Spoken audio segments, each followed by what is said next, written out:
день, дорогие друзья! С вами, как всегда, Павел Платонов. Сегодняшняя экскурсия пройдет не совсем в обычном ракурсе. И тема ее тоже непривычная для нашего канала.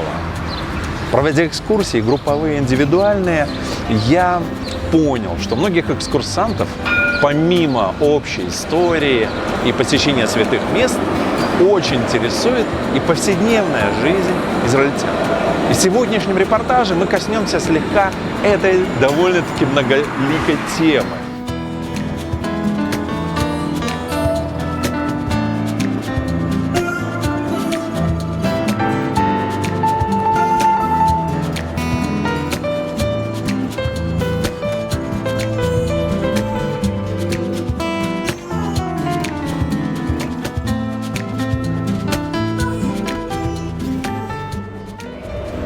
Мы едем в Иерусалимском трамвае. Несколько лет назад для улучшения транспортной ситуации в Иерусалиме появился этот новый вид транспорта, легкий трамвай, который вы сейчас видите, услугами которого пользуются жители Иерусалима с большим удовольствием. Трамваи французского производства изготовлены по спецзаказу для Иерусалима в соответствии с требованиями безопасности государства Израиль. И их окна пуленепробиваемые. Вы видите, это уникально, что делает трамвай, конечно, эксклюзивным. Общая протяженность линии без малого 14 километров. До середины августа и по конец ноября 2011 года поезд перевозил пассажиров в тестовом режиме бесплатно. И в первый день эксплуатации желающих проехаться новым бесплатным видом транспорта было столько много, что набралось 40 тысяч человек. На пути у трамвая 23 остановки. Нас интересует остановка конкретная – Шук Махане Иуда. Что это такое? Набор непонятных слов. Скоро все станет совсем ясно. Сегодня мы таки окунемся в бурлящую, кипящую атмосферу настоящей израильской жизни. Мы едем на рынок. Рынок Махане Иуда.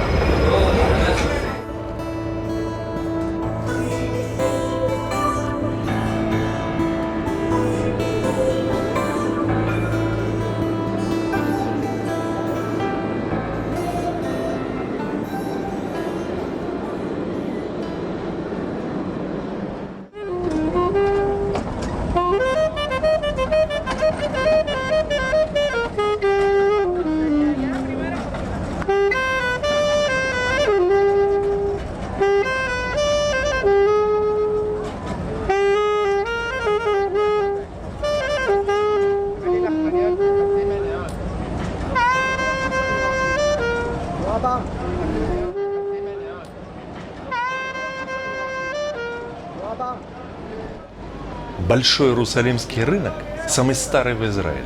Он известен с 19 столетия. Ну и может быть, это вообще самый известный рынок в государстве Израиль. Называется он Махане Иуда. Можно перевести как стан Иуды. Имеется в виду одно из колен племен Израиля. Слово «рынок» на иврите звучит коротко и ясно. Шук по-арабски это суд. Помните остановка Шук Махане Иуда? Вот он, нам туда. Сейчас вы видите одну из двух центральных улиц рынка. Всего их две. Одна называется Эц-Хаим, немножко дальше находится справа. И переводится как «древо жизни». Другая улица находится под открытым небом. Мы ее видим. Называется она Махане Иуда, стан Иуды, по названию всего рынка. И эти две основные улицы рынка пересекают улочки, которые носят весьма вкусные названия. Улица Тапор, яблоко, улица Афарсек, персик, улица Шизив, слива, Шакет, миндаль, орех и так далее. Помните, как в известной песне? Пройдусь по Абрикосовой, сверну на Виноградную, и на тенистой улице я отдохну в тени. Но нам с вами сейчас не до отдыха. Вперед за покупками на Иерусалимский рынок Махане Иуда. Туда.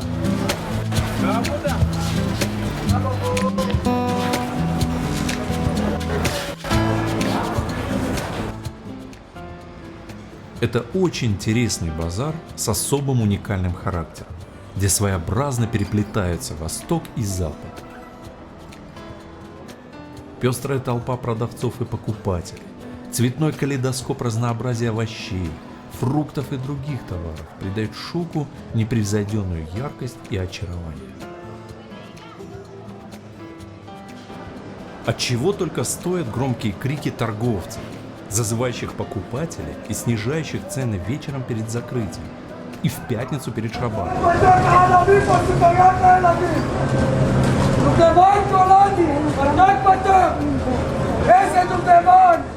Особенный колорит, особенная атмосфера. Замечательные соленья разных видов оливков, из которых я особенно люблю сирийские. Они более мелкие, очень вкусные, маринованные. Здесь есть такие вот меушаним, это завяленные, более коричневого цвета. И вся эта прелесть круглый год существует на рынке Махане Иуда, и я сейчас куплю. Азмирашутха Ифшар 200 грамм вакаша шель сурим, ובבקשה 200 גרם מלפפונים.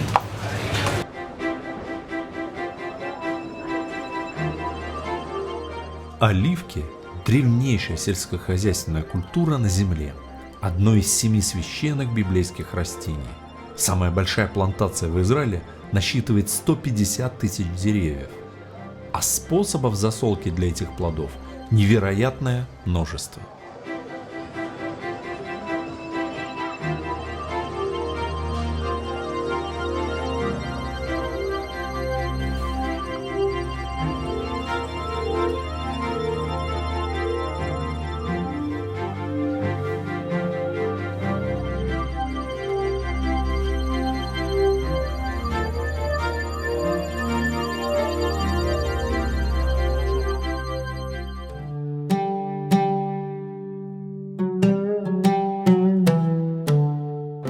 Специи – особая тема, яркая, ароматная, красочная, чарующая и завораживающая. Кухня израильских хозяек насыщена различными специями, особенно у выходцев из восточных стран. Какая хозяйка останется равнодушной, глядя на это великолепие? Никакая. Паприка, куркума, кумин, зира, перец белый и черный, карри.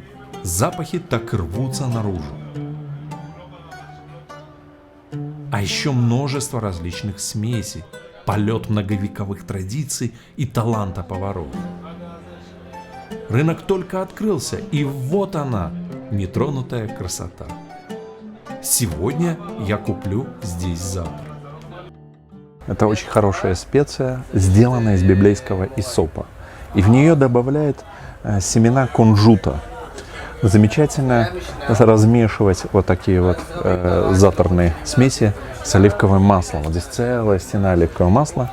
И вот я сейчас набираю немножко полакомиться этой замечательной специей дома. Вот, я люблю.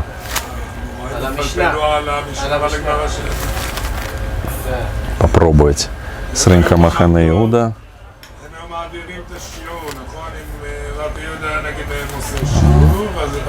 Вкусно. Завтра, как мы там упакуем, свежий.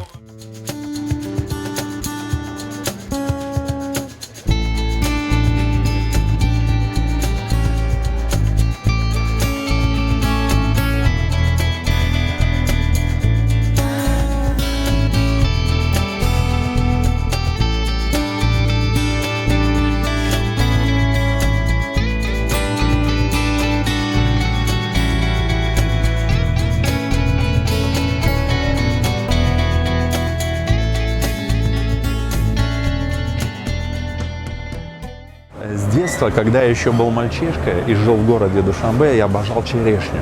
Здесь мы видим потрясающую черешню красного цвета и желтого. Меня угощает вот такого крупнейшего размера. И я хочу сейчас вспомнить свои ностальгические настроения детства красного и желтого цвета. Ифшар бевакаша кило адом в кило цеоф мирашутха. В Израиле сейчас началась пора сбора фруктов и ягод. Израильтяне очень любят семьями в выходные дни приезжать в кибуцы для сбора урожая своими руками. Во время сбора есть можно сколько пожелаете. А что собрал в коробочке для дома, нужно оплатить по рыночной цене. Дети и взрослые любят этот увлекательный и своеобразный вид отдыха.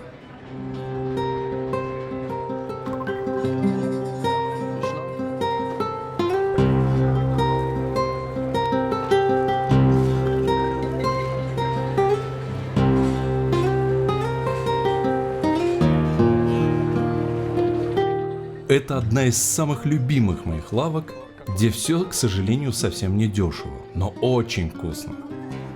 Десятки сортов сыров с разных стран мира собраны в одном месте. Продавцы готовы дать вам на пробу любой сыр по вашему желанию.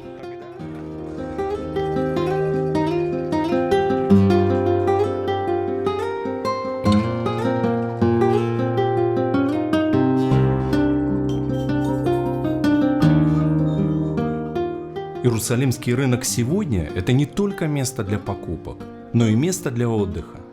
Многочисленные маленькие кафе и ресторанчики, где можно вкусно пообедать, привлекают посетителей разнообразными меню и особой оживленной атмосферой. Восточные сладости – халва многочисленных сортов, кнафе, пахлава – как же без них?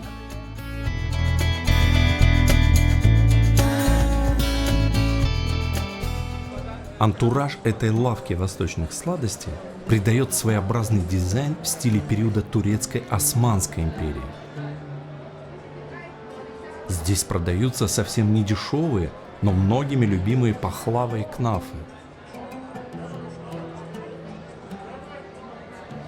Родом эта сладость из Палестины, города Шхема, библейского Сихема, сделана из кадаивской вермишели и козьего сыра и обильно полита сахарным сиропом.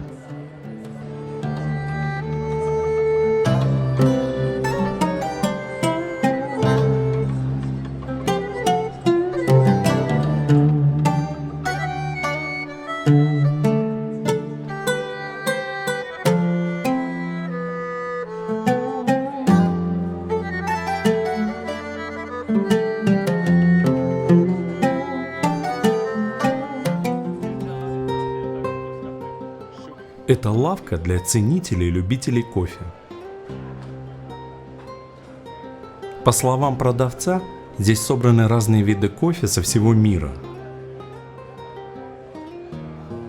Для обжарки сырых зерен кофе существует в магазине вот эта машина.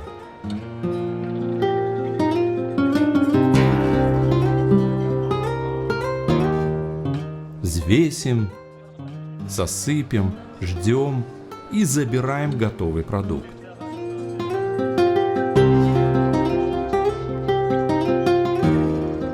А где бы вы еще увидели подобный музыкальный эксклюзив? Только здесь.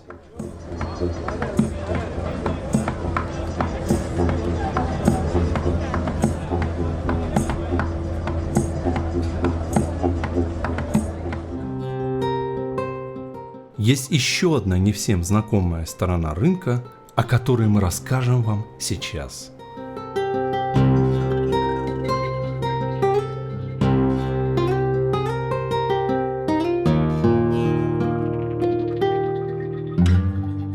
Мы приехали специально в субботу, чтобы показать еще одну сторону Иерусалимского рынка.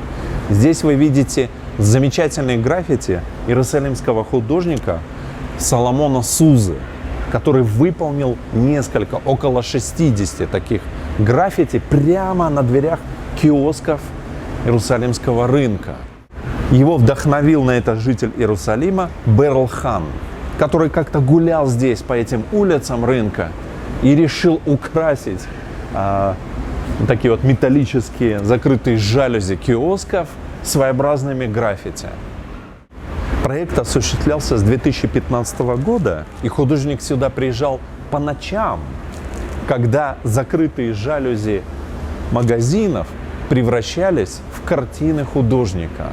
И он выполнял свою работу в течение 2 месяцев, предваряя свои замыслы творческие в жизни.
Интересен рынок не только покупателям.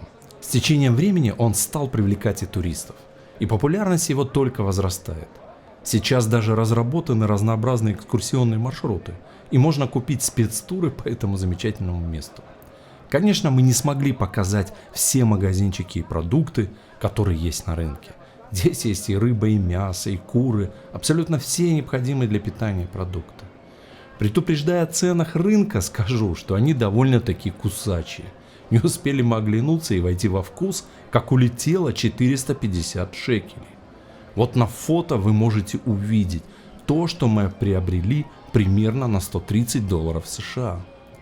А чтобы не заканчивать на этой слегка диссонантной ноте, но не осталось привкуса ложки дегтя в бочке с медом, я покажу вам приготовление салата, который мы ранее опубликовали на нашем другом канале «Путешествие с Павлом Платоновым» 28 марта 2020 года. С вами был Павел Платонов. Подписывайтесь на наши каналы «Россия в красках» и «Путешествие с Павлом Платоновым». Не забывайте нажимать на колокольчик, чтобы получать уведомления на новые видео. Ставьте лайки и пишите комментарии. Будьте здоровы! До новых встреч! Я довольно-таки часто готовлю салат из овощей и фруктов для своей семьи. И моя семья этот салат очень любит. И сегодня я хотел представить вашему вниманию приготовление этого замечательного фруктово-овощного салата. Итак, давайте рассмотрим продукты, необходимые для приготовления этого салата. Нам понадобится морковь, яблоки, предпочтительно зеленые, нежели сладкие желтые, апельсин, малина, в данном случае я использую замороженную, и 2 вида орехов, миндаль и грецкие орехи, а также тыквенные семечки. Еще важные элементы — это мед и оливковое масло. Хорошо, сейчас можно начать готовить. Хотя стоп, не хватает одного важного элемента — лимона. Сейчас мы это исправим. Хорошо сорвать лимон прямо с дерева. Это самый чистый, красивый, экологический продукт. Ах, какой запах отличный. Нам понадобятся 2 крупные морковки, которые мы начинаем, соответственно, чистить.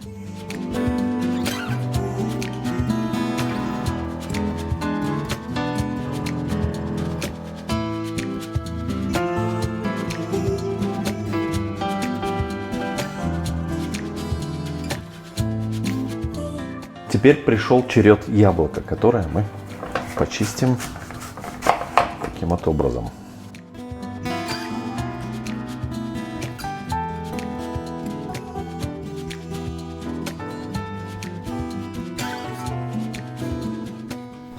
важным продуктом в приготовлении салата является апельсин. Мы таким вот образом сначала надрежем немножечко кожуру, чтобы его, соответственно, почистить и порезать салат. Таким образом очищаем кожуру, она не нужна нам. Оставляем только мякоть.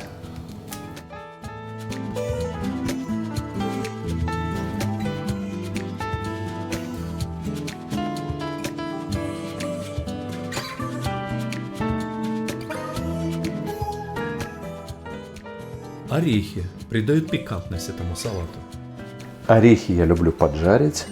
Ставлю печку на максимальный уровень 9 и просто так сбрасывая в сковородку. Можно помешивать, чтобы они не перегорели. Так, орехи обжарились, но они еще горячие. Какое-то время нужно подождать, чтобы они остыли немножечко. Я их возвращаю назад в эту тарелку. И теперь лучше, я люблю их немножко подрезать ножом, измельчить.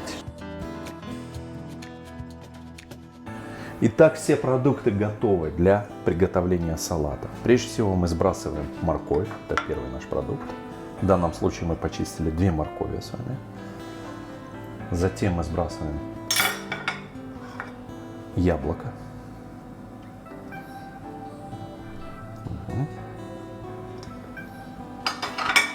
После этого нужно апельсин. Чуть слегка поджаренные и немножко измельченные орехи. Затем чудесный, сорванный прямо с дерева лимон. Мы вот таким образом выдавливаем его замечательный сок. О, какой у него запах прекрасный.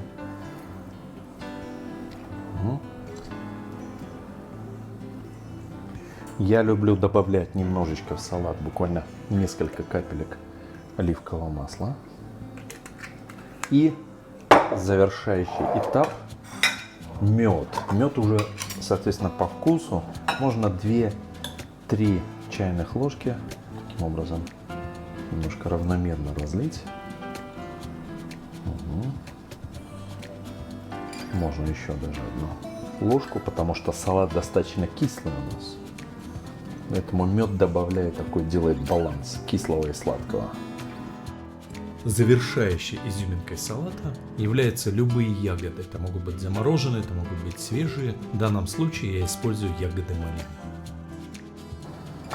Таким образом наш салат готов. Осталось только его перемешать, что я сейчас и делаю.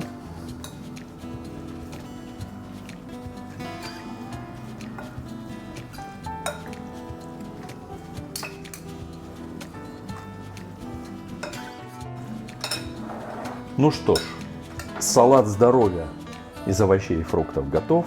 Осталось только немножко попробовать и приглашать всех к столу. О, очаровательно! Я думаю, что такой салат понравится в том числе и вашим семьям.